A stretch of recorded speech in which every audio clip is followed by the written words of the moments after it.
I'm a third-year resident in surgery, and in this presentation, I have nothing to disclose. I'm here to present the ability of the handheld PET Pro to provide intraoperative localization of PET-avid lymph nodes. As we know, the identification of malignant lymph nodes is critical for tumor staging, and today clinicians use FDG PET scan to evaluate tumors, nodes, and basically to obtain radiological staging of the disease. But for the accurate pathological staging of these diseases, the intraoperative localization of some of these lesions could be very challenging.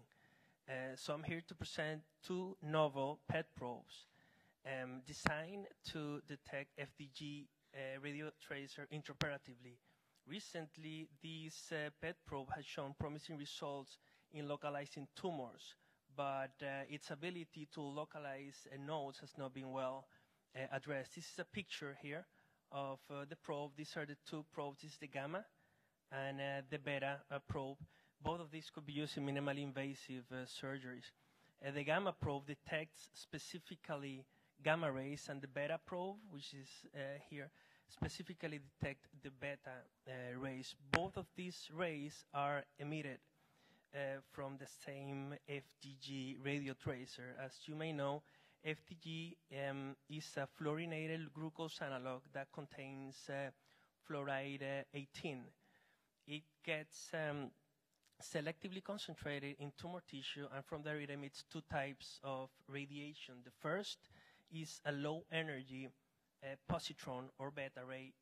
It only travels a few millimeters, and then it collides with nearby electron, producing two high energy gamma rays. So the aims of our study is to evaluate these probes for localizing suspicious nodes previously seen on PET scan, and also to try to define a tumor to background ratio optimal for these PET probes, above which the nodes should be sampled intraoperatively for further pathological studies. We did this by creating 20 intrapleural mesothelioma. We waited a few weeks, then we started serial PET scans, and afterwards we were able to localize a few suspicious nodes and tumors. And then we sacrificed the animals, we dissected them, and we used both probes, the beta and the gamma, through its tumor to background ratio to be able to localize these suspicious tumors. As we see in this example, both probes detected a very significant tumor to background ratio for these particular suspicious nodes. Afterwards, these samples were sent to pathology for further examination. Overall, the PET positive nodal group showed a very high tumor to background ratio compared to the PET negative group.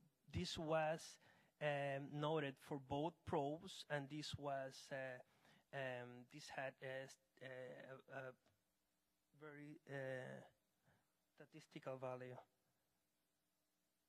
I'm sorry about that. Okay, so at this point, we wanted to localize, to see more in detail, to see if we could define a specific tumor to background ratio, and also to evaluate those probes for their ability to specifically locate malignancies, regardless of the PET probe findings.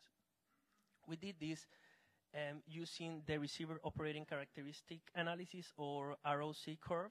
This summarizes the overall performance of the gamma probe.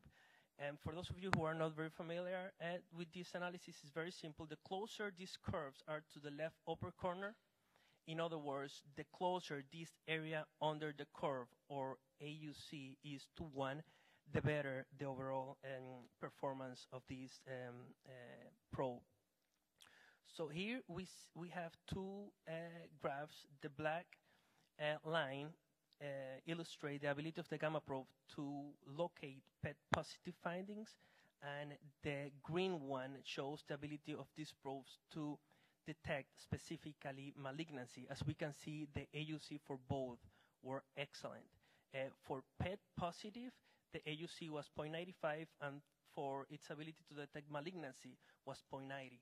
Now, taking a look at the tumor, at the optimal tumor to background ratio of the probes, here we see at a tumor to background ratio of 2.6, we saw a true positive rate or sensitivity around 90% and also correlated with a 90% of specificity.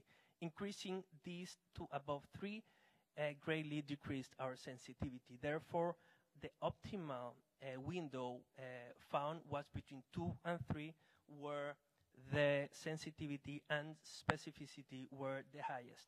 For the beta probe, we saw a similar good results with AUC of 0.95 for its ability to localize PET positive and 0.97 for its ability to detect malignancy.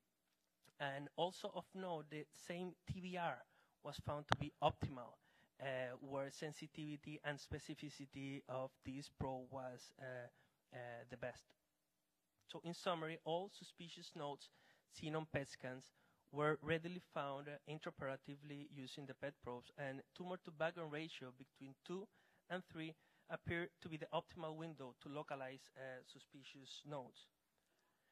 So we concluded that this handheld PET probe is able to localize suspicious nodes on PET scan, and that it could be used synergistically with preoperative PET scans to increase our accuracy of nodal sampling. Thank you.